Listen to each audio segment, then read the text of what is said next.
And update number 15. We finally have a running driving truck.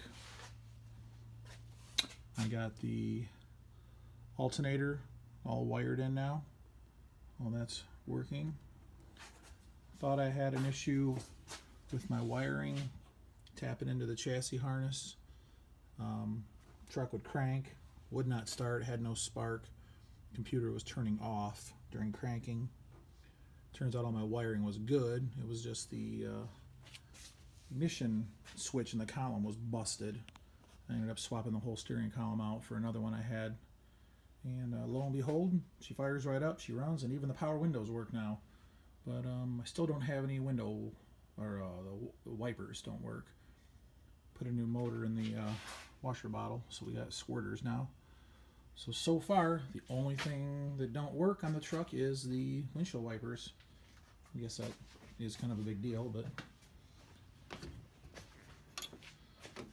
so I have to finish the interior wiring of the dash. Started putting in the Sirius radio, but let's give her a quick little crank here.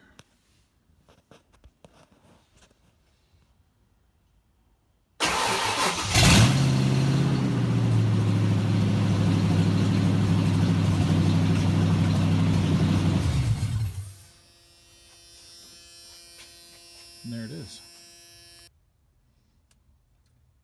I ended up removing the stock ashtray and turned it into a little bracket to mount the Sirius radio. The trim will go right around that.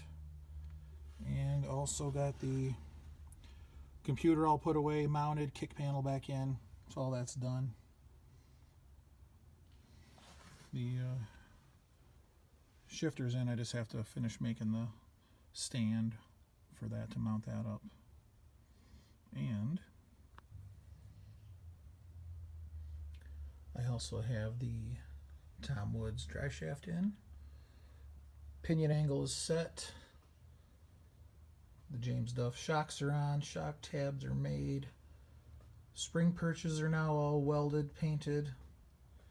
And I also did the brake lines across the axle housing. So everything in the back is finished.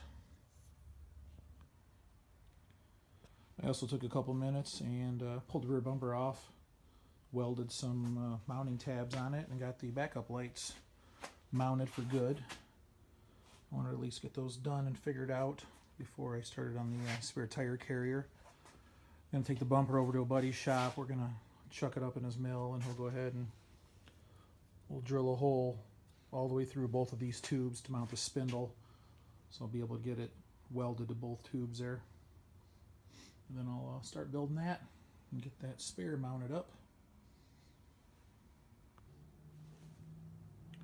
So at this point, I think today is Monday.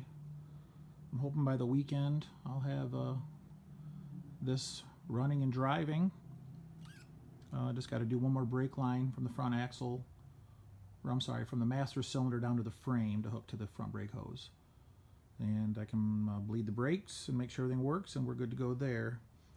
The only other major issue I got, and it is pretty major, the front dry shaft I had to take out.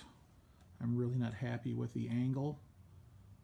Just sitting here static down by the front axle flange. It's almost in a bind just sitting still. It's so steep. I have not checked the actual caster angle yet. I have 4-degree bushings in it with this much lift. Since it was more than I planned originally, that might not be enough. I might need the 7-degree bushings. If not, there are plans in work possibly to grab the full width Dana 44 I have out back in another truck that has RCV shafts in it. It's already got brand new disc brakes on it, same rough stuff steering. I'll just go ahead and chop the long side down the 6 inches to make it match this one here, and we'll take the one RCV shaft and have it cut and resplined, and possibly end up with a way better axle in this thing if it comes to that, where I can't get the caster angles and pinion angle and drive shaft angles all to play well with this axle. I'll end up just taking the one I have out back and cutting it down and cutting it up and making it work. So, but for now, it's got a rear dry shaft. I could at least drive it and get the exhaust system done and work out the bugs, and we'll go from there. So, pretty exciting. It was a good weekend. So until the next one.